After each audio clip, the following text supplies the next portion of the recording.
immensely. She was always incredibly kind to me. She was a great friend of my mother's, and when the Queen was princess and living in Malta, her husband, Prince Philip, commanded the ship under the command of my grandfather. And I think as a result of that rather extraordinary set of circumstances, she has kept a bit of an eye out for what I've been up to.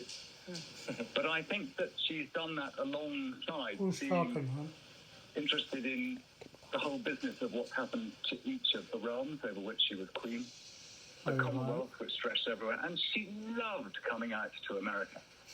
And the links between the United Kingdom and the United States are immense.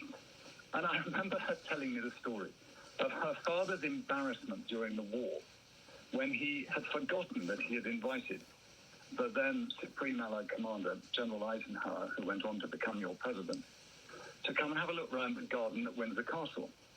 And the young princess, now the Queen we've lost today, and her father were having tea in the garden at Windsor and heard voices, American voices coming. And the King suddenly remembered that he had given this permission to President Eisenhower. So he told all the King's family, two princesses and the Queen, to go and hide behind some hedges while Eisenhower went past. And I think that sort of gives an example. They didn't want to embarrass him.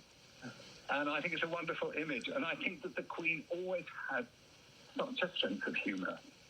And if you did see the picture of her waiting for her last Prime Minister to come and to invite her to form a government, in the minutes before the Prime Minister came in, the photographer was just standing there, and the Queen had a little conversation with the photographer. And it's just the way she always put people at their ease, always smiling, and actually with quite an impish smile, always quite a girlish look at the world. And I think that was terribly endearing. It certainly was to me.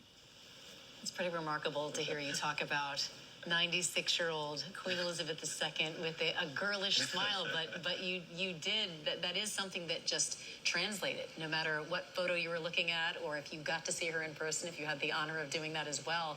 That smile was so heartfelt and so real. And I love hearing the stories of her being a little girl, and just to think that she was in any way interacting with Eisenhower, you know, and then just a few days ago, appointing Liz Truss, her 15th prime minister,